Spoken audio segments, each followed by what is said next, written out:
So I'm finally driving the all-new GMC Hummer EV, and wow, gotta say, this is something, huh? I gotta love it, Tom. This is Henry. You'll meet him later.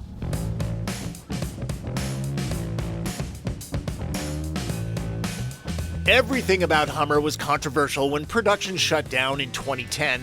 The H1 and H2 were too big to garage in most cases. Their aggressive designs scared men, women, and children, and they were such gas guzzlers, the Chinese government forbid a company in Chengdu from buying the brand from General Motors. Like the T-Rex in Jurassic Park, Hummer is back, a sub-brand of GMC now. And maybe, just maybe, environmentalists can rally around this one.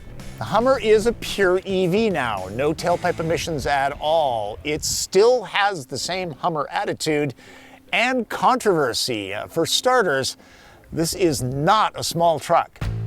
In fact, at 18 feet long, this is the largest Hummer ever by some 13 inches, though that is just 4 inches longer than the mid-sized Canyon pickup. It's the width. Clearance lights are legally required at 87 inches across. That's 5 more than GMC's Sierra 2500 HD pickup, an inch wider than an H1. So Hummer EV casts quite a shadow. And this super truck, as GMC calls it, tips the scales at over 9,000 pounds. Chances of the Sierra Club seal of approval are iffy. Hummer H1 cost $140,000 back in the day, so the top spec Edition 1 models that we're driving are kind of bargains at just over $112,000. And it does stuff the old Hummers can't, like drive sideways, sprint to 60 miles an hour in around 3 seconds. It can motor hands-free for miles, and it packs 18 cameras, enough to outfit an NFL broadcast production team. Plus, the EPA-rated range is 329 miles. Before I dig into all that, here's what makes it go. Edition 1s have an oil-cooled 3-motor setup, 1 up front and 2 in the rear, which allows active torque vectoring.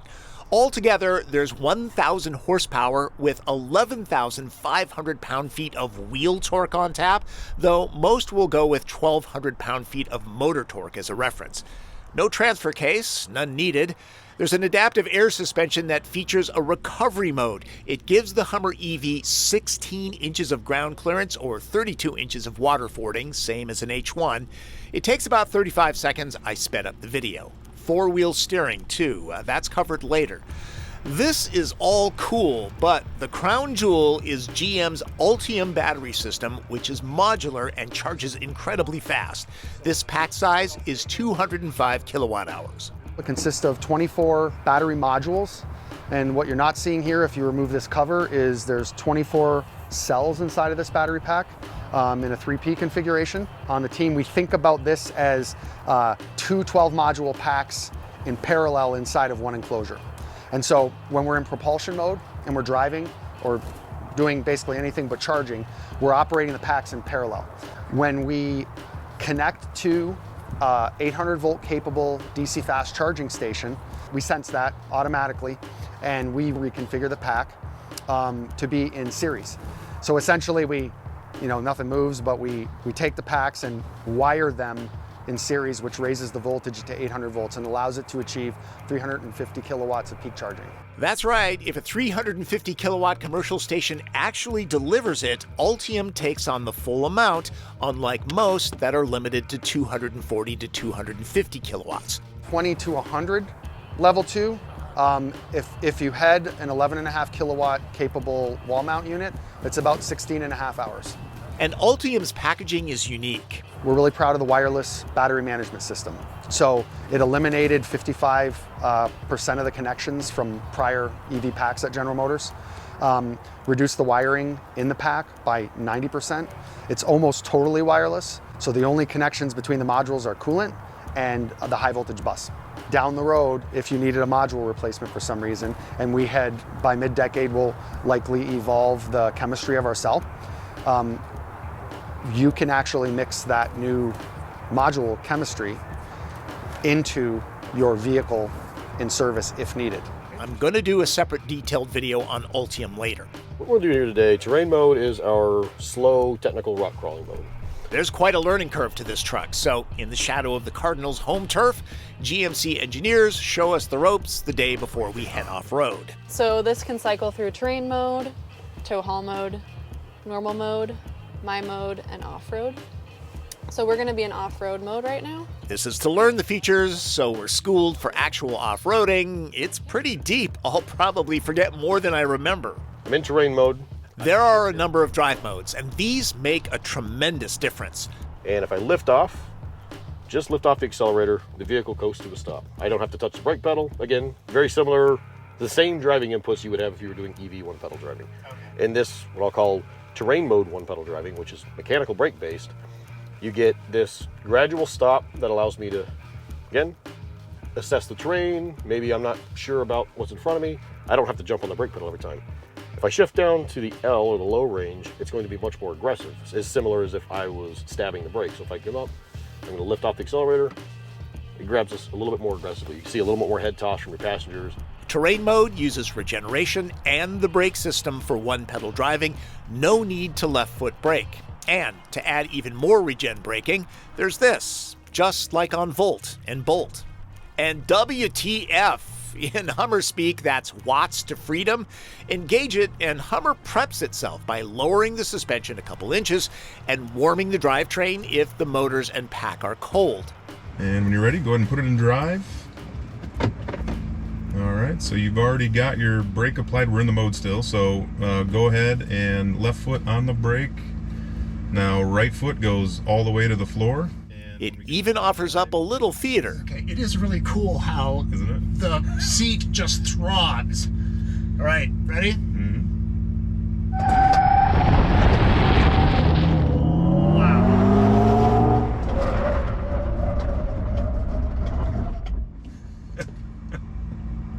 Yeah. Yeah. That's like the best Disney ride ever. And really, the brakes are amazing. Yeah. That's quite something. Okay. Yeah. I need to make more money. It never gets old. Yeah. So Crabwalk? Yeah. Which might seem like a gimmick, but in practice can be useful on the trail. Back and forth. There you go. Man, that's just so weird. Yeah. That's really weird. It feels like I'm on ice. Sure. Yep. You know? Yep. Heard that one. Yep.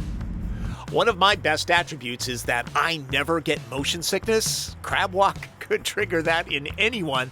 This is something you need to experience. It is a very weird visual. Yeah. And it's a very weird sensation. Other demonstrations? Four-wheel steering effectively just allows the rear to follow the front for a nice perfect circle. And 37.1 feet is the turn circle with four-wheel steer engaged. I came to Arizona hoping to escape Seattle drizzle. No such luck on our off-road day. The precipitation shows that rain runs directly off the top into the cabin when the window is open. The removable infinity roof panels lack a drip rail. It's nearly 50 miles to the trailhead, so I'll get to see how the Hummer EV does on the highway. I've partnered up with the Detroit News' Henry Payne. He's got a lot of track experience, owns a Model 3, and has an excellent podcast. Check it out. The first thing that we're interested in is the latest version of Super Cruise that works even when towing. Hummer EV can tug 7,500 pounds. That will reduce range. You own a Tesla Model 3. How does Super Cruise compare to autopilot? Yes, it's very similar in terms of operation with the hands-free and the auto lane change. The big difference is that with the infrared camera reading your face in Super Cruise, then you're totally hands-free, whereas the autopilot's constantly nannying you for confirmation that you're paying attention. So with autopilot, you need to give a little tug on the wheel or roll the scroll wheel. The ride quality is remarkably comfortable for a truck, tracking true down the road without microcorrections. It drives a size smaller than it is. The main gripe? The bolt upright windshield causes wind noise at highway speeds. Approaching the off-road section, the weather clears. Perfect. Arizona needs the rain, and the dust will be dampened on the trail. Hummer EV will be available as an SUV this fall, with a wheelbase shorter by 9 inches, improving off-road performance. Hummer has GMC's multi-pro tailgate. It is a pretty trick system. Obviously, a regular tailgate. It's got this stop, so if you're carrying lumber, that's kind of nice. You can drop it so that you've got a step. There's also a sound system in here. Plus, if you're working in the field, you got a desk. Some of these rigs carry spares, which don't mount below. Obviously, that cuts into the usability of the 5-foot bed and its 1,300-pound payload rating. Since Hummer rides high, the optional power tonneau cover would be a great way to go. All right, looks like we're coming up to some rough stuff. How does 4.5 tons of steel, glass, aluminum, plastic, and battery feel off-road? Remarkably nimble, I've got to say, though apparently that weight will keep it from legally crossing the Brooklyn Bridge. This really does feel like it's a size smaller than it is. And they always tell you, you know, with big trucks, they really lose in maneuverability to Wranglers and Broncos just because of their short wheelbase, but you get this rear wheel steer on this vehicle and it shortens that wheelbase considerably. Yeah, it's really nimble. I mean, we're even, you know, we're pretty steeped in this stuff and we're kind of like, holy cow, look at this rear wheel steer. I mean, we're kind of blown away by it. Very comfortable ride, I have to say. Yeah, you gotta love the air suspension. Yeah. We're often in terrain mode that allows one-pedal driving. It can be made more or less aggressive. Keep in mind, it always has the brake calipers engaged, so I'm guessing it'll cause some wear to the pads. Those cameras are helpful. Yeah, the cameras are hugely beneficial off-road. Yeah, these are essential. You really got to have the cameras on as soon as you go off-road, and you got this nice big screen. They're easy to see. There is no dedicated hill descent control. It's not needed. Power recuperation and drive modes take care of that. Yeah, see this washboardy stuff? Yeah. And yeah, this is where the air suspension really shows up right through here. We're doing 35 miles an hour through this stuff right now, and it's soaking it up really nicely. Yeah. There are 5 skid plates and 2 underbody panels to shield the battery and motor units. What's really cool is as they crest the hill, you can see the bottom of the truck and it's completely flat. That's another thing, is it doesn't have a lot of stuff for rocks to catch on. Yeah, right. You don't have to worry about the gas tank underneath, don't have to worry about the pig. Remember, there's no transfer case. The front differential can be locked electronically. The 2 motors in back can simulate a locking diff. And there's true torque vectoring. So I don't know if the GoPro shows it, but the trucks ahead, it's really fun to watch the 4-wheel steering because the truck just snakes around stuff and it's just a blast to watch. Standard 4-wheel steer is a huge benefit to this vehicle when you're off-road and you're trying to get through tight spaces, trying to get through pointy rocks. It really works and it's on all the time. Yeah. 4-wheel steering in combination with these cameras makes this a pretty good off-roader. Yeah. If you had any doubts. There's so much power and torque. Hummer EV seldom feels its 4.5-ton heft. That's thought to be 2,500 pounds more than F-150 Lightning. So you got 9,000 pounds of momentum on this muddy section. That's about the only time the weight really shows up here. Yeah, I'm fascinated by the weight because I think the weight is a Class 2 truck. The truck weighs more than it can tow, which is unusual for a truck. You know, usually you're dealing with 7,000 pound trucks that can tow 12,000 pounds. Yeah, this is that's a 9,000 pound truck that can only tow 7,500. So, you know, there are limitations to electric motors. Yeah. That Ultium pack makes up 1/3 of Hummer EV's weight. Pick your favorite compact car, and more than likely, this battery is heavier. Excess doesn't always mean success, but Hummer EV makes a case for it. These are pre-production units, and normally manufacturers ask us to ignore any squeaks and rattles. They didn't, and there are none happening. Man, we've got like 4 seasons in one day. We've got sun, we've got clouds, we've got rain. I think we've got rain coming. And just like that, a squall comes roaring through. It doesn't last long, but it does add some slickness. And then the rain turns to sleet. Wait a minute, I'm in Arizona, right? Hold on now. I think I've had enough. How about you? Yeah, you want to get in our truck? No, I'll wait for mine. Thanks, though. Yeah. I do have to wonder, the people that end up buying this, it's over $100 grand. Are they really going to be doing stuff like this? Because, I mean, this isn't super severe, but it is a lot tougher than a lot of owners are going to take their trucks on. Yeah, but I think that's where you look for a Hummer Club. I suspect buyers won't care about efficiency, but here goes. Hummer EV is rated overall at 47 mpg. A Chevy Bolt EUV scores 115. Rivian R1T is a better comparison at 70 mpge. So brute strength is Hummer's forte, not efficiency, just like the old days. And now for your moment of zen. Yeah, in a Hummer. I would say this is like a giant RC car, but the Hummer EV is actually quieter. Seriously. What I really like about this is it's so quiet. There's no engine noise, nothing. All you hear is the tires and, you know, rubbing up against the trees. Yeah.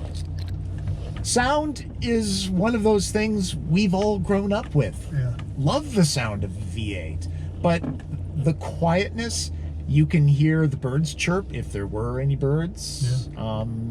You can talk. Yeah, it's really kind of peaceful. Yeah. The 14-speaker Bose system provides unique cabin sounds for each of the different drive modes. They're really too faint for my mics to pick up. You're not really trying unless you have a dent or two in it. Every once in a while, I get to that point and think, what else can a vehicle do?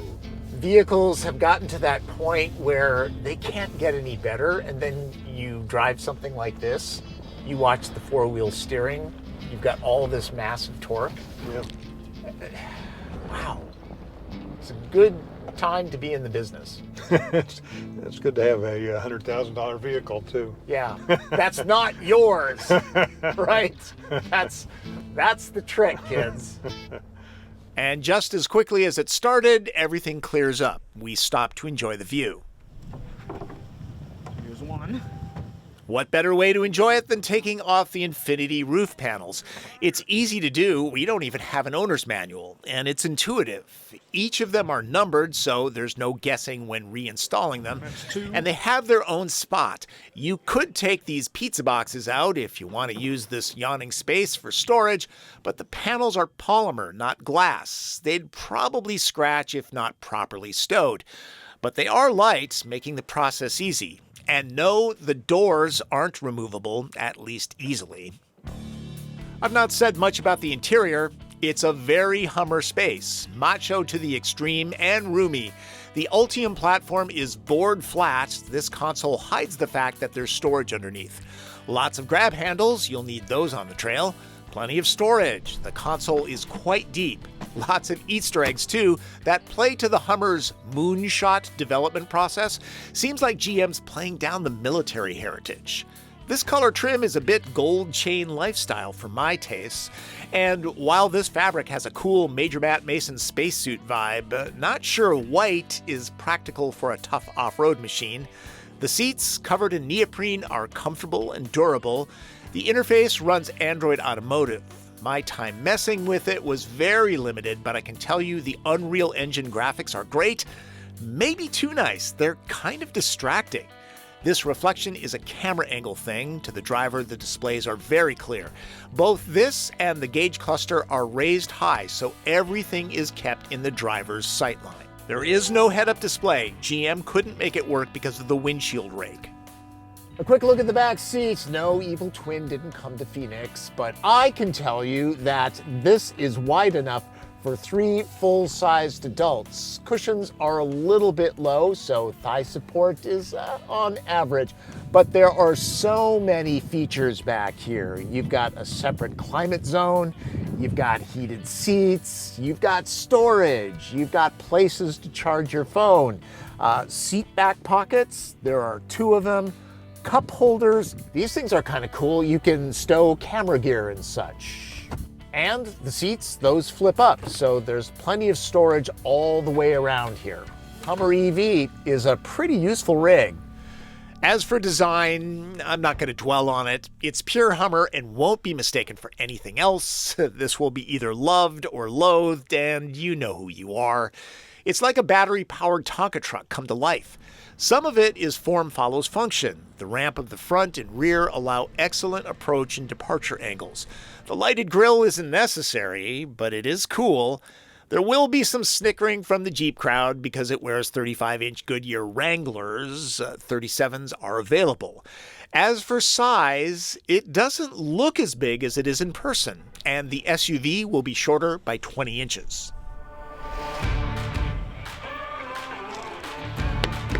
Hard to know if the 329-mile range estimate is accurate. Everything about our trip was inefficient. Freeway driving, and I'm not admitting to my speed, a Watts to Freedom sprint, rain-soaked highways, and a couple hours of off-roading. The only advantage? Temperatures in the high 70s.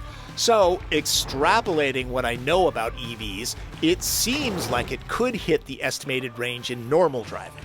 And set a destination in the Navi, and GM engineers say it will locate charge stations on the trip, though it seems only as the battery gets low. Let's wrap this up with red light, green light.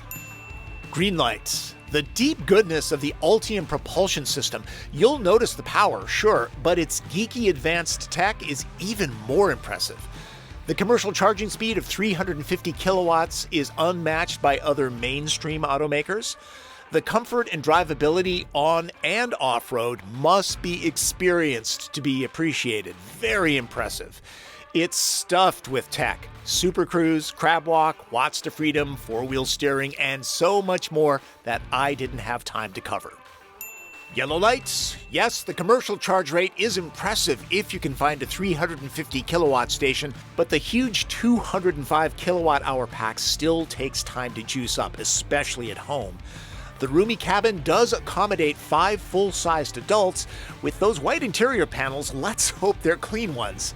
It feels incredibly nimble on the trail, but on narrow sections, it might be denied passage. Red lights. Open the windows and raindrops straight into the interior. The spare tire will be riding in the bed. At speeds, you'll be hearing a good amount of wind noise off the A-pillar. And at 47 mpge, pretty sure this 9,000-pound hulk is the most inefficient electric vehicle on the market.